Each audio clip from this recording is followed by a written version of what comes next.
There's a smart aleck in every crowd. Yeah. And second of all, my dad and I are very political people. Okay. And I've been political since my son's been in the Marines, and I still continue.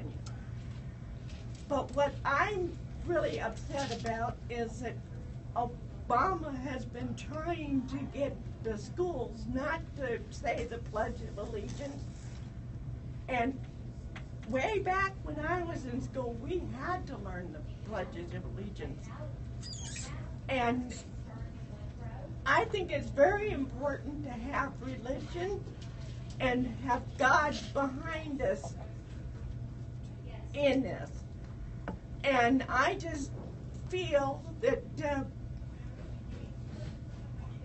in my view, I don't know about anybody else's view, but I want somebody in there that will do its job and tell the American people the truth. Well, I do too, and I think the truth is what we've lacked a lot in our presidents. I don't know that Barack Obama. I don't know that he's trying to keep us from saying the pledge. I don't have evidence that there are not some doing schools. it. Oh, some schools, but I think it's more that school districts have become intimidated and afraid they're going to get sued. And I think it's time for us to say, bring on the lawsuit, because in America we still ought to pledge allegiance to the flag. I did it every single day when I was a kid growing up in the little town of Hope. And I'm going to tell you, not only did we pledge allegiance, but we did have a prayer at the beginning of every day. And I don't know that anyone was injured by that. We also didn't have school shootings. We never had sexual assaults on our campus. Well, when I was in school way back, I took 2 years of government, and each year we each had to stand up in front of the class and read by heart the Constitution. The whole thing? The whole thing. The entire Constitution? Mm-hmm. Well, I must say I didn't ever have to go that far. We did the preamble to the beginning of the Declaration of Independence and a few other things, but Gettysburg Address. I will be 63 now, and I can't remember it now. Well, I was going to ask you to quote it for us, and I'm disappointed that you can't pull that off. Let me just say that what we've done in this country, we have taken a country that was based on religious liberty. And the religious liberty doesn't mean that you have to believe something, and it does mean the government can't force you to believe anything. In fact, the government's role is that of being essentially neutral when it comes to faith. The government's not going to ask you, force you, make you pray. It's just that the government isn't going to prohibit you from expressing your faith and your views.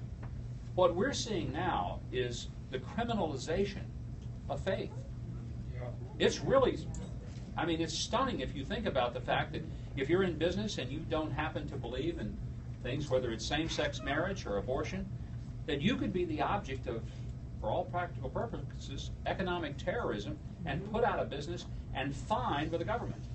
I was in Houston, Texas earlier this year. I was standing alongside 5 pastors because the mayor of that city subpoenaed their sermons, their sermon notes, and all of the emails that they had with their parishioners because they opposed her ordinance that she pushed for transgender restrooms. And they opposed it on biblical grounds. She, in turn, decided she would fight them and subpoenaed their sermons. Now, I want you to just stop and think about, did you ever think the government could come in and say, I want to see what you're preaching in your pulpit? Because what business of it is, if they want us fine, she can show up for church and hear exactly what it is. This is a different day in America for that. So I want to make sure that we understand that there's a lot at stake. When religious liberty disappears, there is no liberty. Because your ability to do and to think starts with your ability to believe. If you can't believe like you want to believe and speak as you wish to speak, it's because someone told you you couldn't have that heartfelt faith that you want to have. When this administration has put pressure on groups like the Little Sisters of the Poor, that's a disturbing kind of government overreach. Nobody should tell you what the limitations of your beliefs can be. So, okay. I have a question. Yes, ma'am. Hi. I'd like to know your stand on the minimum wage increase. Okay. You know, the problem with the government forcing the minimum wage is that most people who say they want it can't live with whatever it's going to be. And here's what I would propose as an alternative to a government set minimum. Because what you're really saying, if a person says, I want the government to raise the minimum wage, you're saying, I want the government to give us a floor, but a different floor. What about saying, let's push toward a maximum wage? Wouldn't a maximum wage be better than a minimum wage?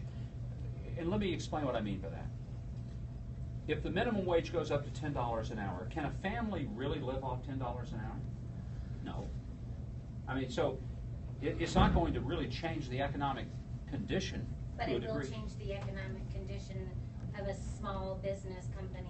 It who's will gotta put pay a it. small business company, a small business owner, possibly out of business. Exactly. But the other thing that it does, it probably puts some people out of work. Exactly. Because if I'm an employer and I have 10 employees, and my net payroll goes up by, let's say, 10%, then I'll tell you what I'm going to do. I'm going to cut my staff 10% if I'm not barely making profit as Well, it because is. they're not going to produce. Yeah. But the bigger issue is if somebody doesn't like the wage they have, I would say, what wage would you like to have? Here's how I do it. I'd say, well, if you can't live off $10 an hour, what would you like to have? $20, $30 an hour? Then let's come up with all the jobs that pay $20 or $30 an hour.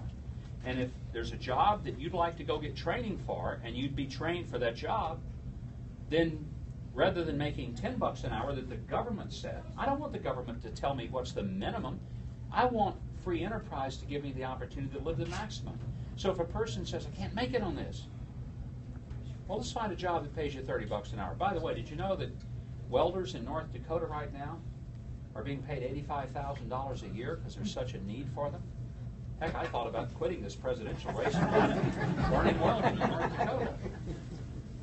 So we sometimes forget that there are good jobs to be had, but it may require training that is not the training we have. If a person says, oh, I don't want to go and learn to be a plumber, I don't want to learn to be an electrician or an HVAC technician or a mechanic, okay, well then if you don't want to get a different training for the job that you want, that would pay you what you want, then you're going to have to probably take the job that you have, and it may not pay any more than you're currently getting. So I push toward the maximum wage, and that means I would ask people, tell me the wage you want to earn, and let's figure out what jobs pay that and get you trained. You say, well, I'd like to make the money of a neurosurgeon. Okay, well, buckle up, get ready, go to school 4 years to college, 4 years to med school, do a 2-year residency, then do a 6-year process of getting certified in neurosurgery, and bang, you'll be making what a neurosurgeon makes, because then you'll be a neurosurgeon. That's how the economy really works. All right, somebody over here had a question. Yes, ma'am. Is it true that I had heard from a politician that Obama had sold our mineral rights, basically uranium rights, to Russia? I was appalled at that statement. The question here is, has Obama sold our uranium rights to Russia? I don't think that's true. And I've never heard that without before. a congressional approval. Look, I've got a lot of things to take issue with Obama, but I hadn't heard that one. So I can't verify that there's any truth to that whatsoever. Yes, What's they that? did by the national From news. town hall. What's that? Yes, they did by the national news via going through Canada and into Russia. I want to say a third of our mineral rights on one uranium mine. It was on Fox also. It was on Again, I can't verify that. I don't know that. I've not heard it. So, yes, Because ma'am. they donated 250 million, wasn't it, back to Clinton's heritage, that, Oh, to his foundation? to his foundation when they did that. Well, that was a pretty good deal for them, wasn't Well, it? Yes, ma'am. I'm not sure what hope to higher ground means for your campaign, but here in Iowa, it probably means something different. In light of our rain and the rain all across the country, higher ground means. Yeah. And that kind of leads to my question. In light of the increasing science our planet is at peril, and the faith community's newfound commitment to care for creation. I'd like to know what your plans are to address the climate crisis. Well, when you say climate crisis, exactly what do you mean by that? Because when I was in college, I was taught in the early 70s that we were headed toward a massive deep freeze, and that if we did not take immediate action, that we were all going to become popsicles by the year 1980. And if you go back and Google Newsweek and Time Magazine and the major publications and the science journals of the day, you'll find that there was a widespread universal acceptance among many of the scientists in climatology that we were headed toward a new ice age. So I guess my question is, what happened so dramatically between the ice age that we were told we were imminently facing and the concern that we're about to burn up if we don't do something? And I've looked at data over hundreds of years, and I think there is climate change, but I also believe God created an amazing world, and it's always adapting. And the world is one in which I believe I have to be a good steward as a believer, and I'm a Christian. And I don't believe the earth is something I can abuse and destroy. I think I should take good care of this earth because it doesn't belong to me. It belongs to Him. And so I need to be a good steward of it, be responsible with it. I kind of believe that the biblical model for me is best illustrated with the Boy Scout rule. Leave your campsite in as good or better shape than you found it. Now, having said that, God also gave man dominion over the earth. And He told man that all of the things that He had created were for his use. Not to abuse, but absolutely to use. I think we ought to be using the resources of the earth so that we can live the best life and create the best kind of environment that we can. Environment not only climate-wise, but also economic environment, a safe environment for the world. So I just want to make sure I understand that when someone says the science is settled, it really isn't. I'll tell you there's some science that's settled. The science is settled when it comes to when does human life begin. It begins at conception. You say, how can I know that? Because now we can map the genome. I don't think I really heard the answer to my question. No, you I did hear did. you say leave your campsite better than you found it. So could you talk a little bit more about that, about how you as president would intend to do that, how you would sort of lead the rest of us on how specifically do we leave a better planet for our grandchildren? Well, okay, let me go back to the point that I was trying to make, because it relates. I hear a lot of people who are pushing to say we shouldn't be using any fossil fuels. We ought to eliminate oil, gas, and coal. My question is why? We got 600 or 700 years worth of it under our feet. Right now, one of the reasons that the world is so out of balance in power is because we're importing energy rather than exporting it. If we were exporting the energy that we have here in the United States, we could disrupt the power of the Iranians, the Russians, and the Saudis right now. Instead of importing energy, we'd be exporting it. And here's how that affects people who I know, people who go to my church. If we can drive the cost of energy down by using that which we have most of, and we have hundreds of years to develop alternative options that are affordable and sustainable, I'm all for that. But when I see a single mom strapping a couple of kids in car seats and taking them, dropping them off at daycare, going to work, and she's paying $5 a gallon for gas, here's what I know. If we can get energy down so that her gas costs her $2 or $1.50 a gallon rather than $5 a gallon, we just gave that single mom a pay raise. And if you've got an 84-year-old woman who can't turn her air conditioning on in August on a 100-degree day, and I've been in Iowa when it gets that hot, and it certainly gets that hot in the South. When that 84-year-old widow can't turn her air conditioning on because she can't afford the electricity bill, getting her energy costs down to where she can afford it, that's not just a pay raise for her, that's a lifeline for her. So this policy that some people want to put, which is to tax energy more, to stop utilizing the energies that we have, which would be very inexpensive, and that which we could use to give her an affordable electricity bill and to give that single mom an affordable tank of gas. To me, that is the highest priority. And when I said the science is settled, I want to make this point, because many times I'm challenged by people on the left who tell me the science is settled on climate, and I push back and say, no, it isn't. And there's people in the climate world all over, but here's where science is settled, and I don't hear people on the left accepting it. When 23 male chromosomes come together with 23 female chromosomes at the point of conception, a new DNA schedule is created at that very instant. And a new life starts right there. The DNA schedule for that life is the same at the moment of conception that it will be when that person's 70 years old. That DNA schedule is a unique life, and it's human. When people say we don't know when life begins, actually we do. Scientifically we do. We may not have known a few years ago, but we are pretty confident now that we know biologically when it begins. Why aren't we protecting human life? The most basic form of human life, an unborn, innocent, vulnerable baby.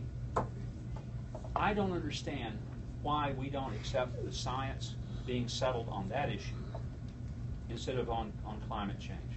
So would I push for increased exploration of oil, gas, and coal? Absolutely. I would, because I want to get the cost down. I want to disrupt the powers of Russia, Iran, and the Saudis. I want to put them out of the energy business and put America in the energy business. Well, as you go around the state, Yep. just be mindful that we don't have any oil here. Right. What we have is wind. Yep. We're the largest producer of All wind for in the it. country, Yep. and it's an economic boom to our state. So I'm for wind. I'm for solar. I'm for nuclear. Natural gas. I don't know of any energy form, hydroelectric. There's no energy form that I'm opposed to. I just want it to be affordable. I don't want the government making a decision that makes the energy cost for that 80-year-old woman or that single mom go up, not down. I'm looking for how do we make their lives more affordable? How do we empower them? Yeah, I'm not about empowering oil companies, gas companies, or people that own wind farms. I'm about empowering the people who least can afford the cost of energy. So whatever form that takes, and if somebody can come up with a good wind version, I'll give you an example. When my wife and I built our house, we wanted to put wind turbines on our roof, and we actually built little cupolas on top of the house because we thought that'd be good. We generate a little piece of our power. Turns out, though, there was no really viable means of doing that at a consumer level as of right now. So someday there may be. When it is, I'd love to put it in. But it's not available now. So the technology has not caught up with the demand. When it does, that's terrific. And if we can drive energy costs down by that way, gosh, I'd be all for that. Okay, let's see. Governor.